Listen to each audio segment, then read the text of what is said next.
What do we have here? A handsome and capable electric car from BMW? Alright, I gotta admit, you got my attention, BMW. So BMW's been working for a very long time to get here. And it all started all the way back in 2009 with this thing. It's the Mini E. Now this was a super limited test vehicle that you could only lease if you lived in like the LA area or that like New Jersey, New York area. Now the specs, they weren't great obviously. I mean, this thing's no Usain Bolt, and with about 100-mile range, it's no marathon champ either, but man, did it get people excited about having yet another thing to forget to plug in at night before you go to bed, right? No. Look, joking aside, this thing was awesome at the time. Now, following this thing up was the BMW Active E in 2012. And some of you may have seen these things around with their, well, slightly passive-aggressive decal system. This thing was basically a two-door 1 Series with about 1,000 pounds of batteries just bolted right to it. Specs were similar to the Mini E, but in reality, the real-world range was, I don't know, maybe a little bit less than 90 miles. And believe it or not, your boy right here, Johnny Knuckles, he actually had one of these guys. And it was an exciting car, not because it was fast or it handled particularly well or it could stop worth a damn. I mean, these brakes were terrible. Anyways, well, I mean, it was basically an extremely heavy 1 Series, but it was exciting, you know, because look, it was a real electric BMW and it actually made the future seem kind of cool. Next up, the first mass market, somewhat affordable premium electric car from BMW, the i3. Okay, so I guess you could say that BMW went in a pretty different direction with this thing. So while Tesla played it safe by designing cars that just kind of happened to be electric, BMW took a different approach and tried something completely different. I don't know, they kind of fumbled on this, right? I mean, I get their strategy, and it looked good on paper, I'm sure. Instead of these super large and expensive battery packs, let's just make this whole damn thing out of carbon fiber so it's super light and we won't need much of a battery, right? Well, it might have been a good idea at the time, unlike that Myrtle Beach Spring Break 06 tattoo that you got on your calf, the one with the barbed wire that doesn't actually connect because it was a little too painful. Also, the reason you haven't worn shorts in like 15 years. But yeah, there were two big problems. First, the styling. Personally, it didn't bother me all that much, except for those crazy skinny tires. I mean, dude, check those things out. But look, I get why, I don't know, most people just didn't like it. I do. It was a little bit out there, and look, not everybody's in the weird. Second, and the real issue here, is that at launch, this thing only had a range of 81 miles. Range anxiety is real, and an 81-mile range is just dreadful, right? So bottom line, even though they ended up selling a little bit over 200,000 of these things, I mean, it was sort of a failure. On the bright side, they are almost free on the used market. I mean, seriously, dude, look at these prices. Now this makes a lot of sense. You know, as a little city car, you can get basically free if it's, you know, lightly used, right? But alas, BMW has taken everything they've learned along the way and they've finally created something pretty special, and it is a real EV. She's pretty. Looks like it could have a slightly scandalous Instagram account with a few million followers that her parents are slightly embarrassed about, if you know what I mean. It's also got plenty of range to get you to that Home Depot and back at least 7 times because, you know, you still refuse to write anything down like an adult. Yep. It's fast enough to induce some nervous burping from your passengers under full acceleration. Yep, she's sexy. So let's start drilling down into some details. So the i4, well, you know, it's basically an electric 4 Series Grand Coupe, right? And if you're not that familiar with BMW's lineup, the Grand Coupe is basically their best all-around small car. I mean, it's not that small, but it's one of those 4-door coupe things, but get this, it's actually like a stealthy hatchback, which allows you to carry stuff that you've got no chance fitting into a 3 or 4 Series, like the regular kind, right?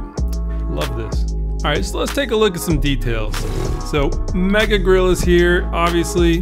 Gotta be honest, it's growing on me a little bit. I mean, dare I say I almost like it? I mean, I don't know, maybe. The wheels are fine. They're aero wheels, helps boost the range, which I get, but they're not exactly awesome looking, but they're fine. Now, you do get some better looking wheels on the fast one though, so good on you, BMW. You also got all these blue accents all over the place, and this is what BMW's been using to brand its electric stuff, so no surprise here. It's cool. Overall, handsome, I dig it. I bet you do too. So right off the bat, you got to make a big decision when you're picking one of these guys. Range or speed. You can't have them both. There's basically two trims to choose from, and let's start off with the eDrive 40 first. This is the entry-level option. First thing to note here that this is your long-range one. Comes with an estimated 300-mile range, which if you've never had an electric car before, trust me when I say this, 300 miles is enough. It's plenty range. It might be more than enough. It just is. Anyway, as you'd suspect from BMW, it is rear-wheel drive with that single electric motor powering that rear axle. This motor makes 335 horse, and 0 to 60 comes in about 5.5 seconds. Yeah, not super exciting, but it's fine. It's still gonna be fun enough. I mean, think of this as the 4-banger turbo version of the car, not that sweet inline 6, all right? All right, a little bit of a speed junkie, are you, huh? Well, BMW's got something for you.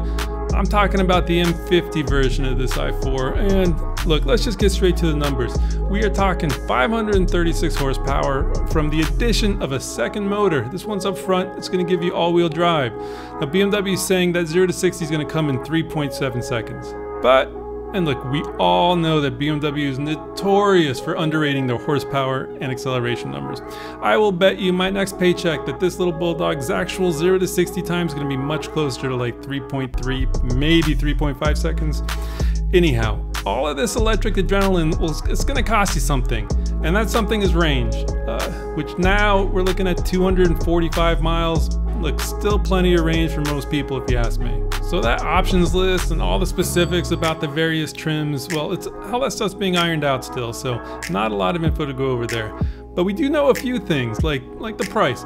The single motor eDrive 40 is gonna start just over 56 grand, and to get that second motor and all that extra horsepower, that's gonna cost you an extra 11 grand or so. So yeah, for the M50, that's a starting price of about 67 grand. And I think about tacking on about another 5 grand for options or so, so you can do the math.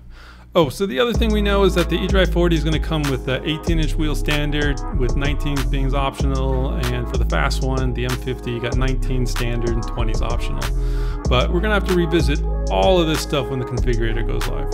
All right, so let's take a peek on the inside, and this is going to look pretty familiar. I mean, most of these bits are taken directly from the 4 Series Grand Coupe. And look, that's a good thing. I mean, it's nice in there. Nothing's too crazy. There's a lot of really nice materials all over the place. I mean, like, check this out. You've got buttons also. Thank you, BMW, for not just throwing everything on like some big touchscreen. I mean, buttons are good.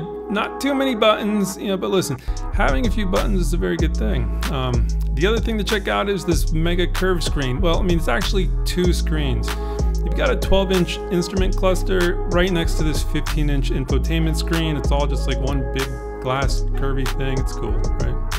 It's all touchscreen, but there's also this little rotary controller that you can use if you're like not into fingerprints freaking everywhere. It also comes with that Android Auto, that Apple CarPlay, and what is awesome is that like CarPlay is going to work with the heads-up display. Finally, amazing. All right, so going back to something without any buttons, how does the i4 stack up against the Model 3?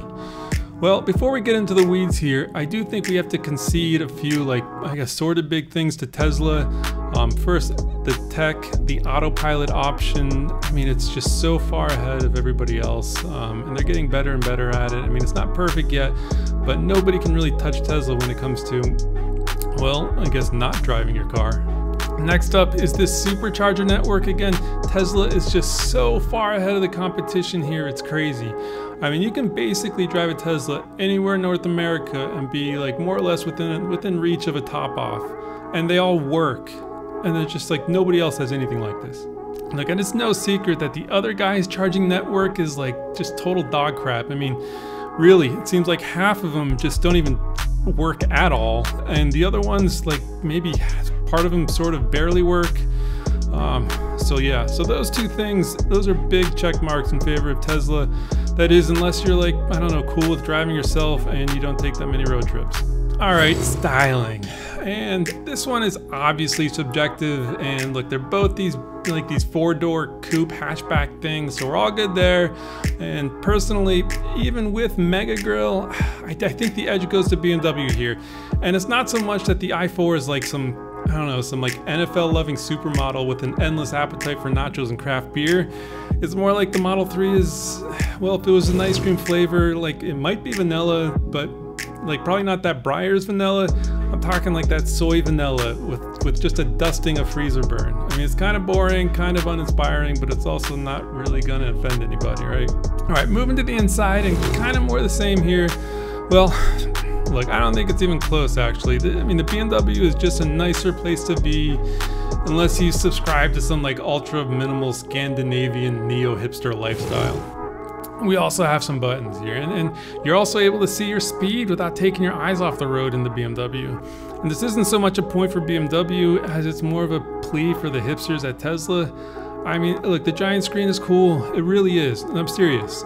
It's fun. You can play video games. There's Easter eggs. And I'm not being sarcastic here. I mean, like, the Tesla, it's fun. It really is. I mean, but come on. I'm not asking for a bunch of buttons, but it'd be nice to do like simple things like turn up the stereo or get that bun warmer cooking without navigating a hard to use without looking at a giant screen kind of thing. Last thing, I mean, I guess I can get behind the whole like no instrument cluster thing, but at the very least, hook a brother up with a simple heads-up display that shows your speed. I mean, come on, Tesla, please. So before we get into that performance, I think we got to figure out how these turkeys stack up cost-wise. First up, let's take a look at the eDrive 40 and the Model 3 long range. So relatively well-equipped Model 3 long range is going to come in somewhere about like, you know, 52.5 grand. But that is without that $10,000 full self-driving options. The eDrive 40 is going to start at about 56 grand, and let's add about 5 grand in options, so we're looking at about 61K. So if you take the full self-driving, these two stack up like really well cost-wise. All right, moving on to that big boy performance models. The Model 3 Performance is coming in at about 58 grand, and that's without the full self-driving. The i4 M50 starting at about 67 grand. So let's add about 5 grand in options, and we're looking at about 72 grand for the M50. Now, even if you add the full self-driving to the Tesla Model 3 Performance, we're coming in at about 68 grand. So we got a slight advantage to the Tesla here. I mean, it's not a huge difference, but I mean, it's something. All right, so we got a pretty good picture as to how these guys stack up in the money department. So how do they stack up in performance? And well, because we're a while away from being able to pit these super golf carts against each other on a real racetrack, we're going to more or less be looking at like just acceleration and range. So don't hold your breath here, and not to spoil it for you, but the Teslas just kind of win across the board. The eDrive 40 i4 is going to hit 60 in like 5.5 seconds, and it's going to have a 300-mile range. The long range Model 3 is going to smack it around with a 0 to 60 of only like 4.2 seconds, and it's got that crazy 353-mile range. With the big boys, it's kind of more the same, but it's significantly closer. The Model 3 Performance is going to hit 60 in like 3.1 seconds, and it still kind of maintains that 315-mile range. While the i4 M50, we're looking at 60 in like maybe 3.5 seconds, but that range drops down to 245 miles. All right, so bottom line time, the Model 3, look, it's faster, it can go further, and it's got better tech, but the BMW is just kind of better at everything else. I mean, most importantly, I think the BMW is better at just being a car.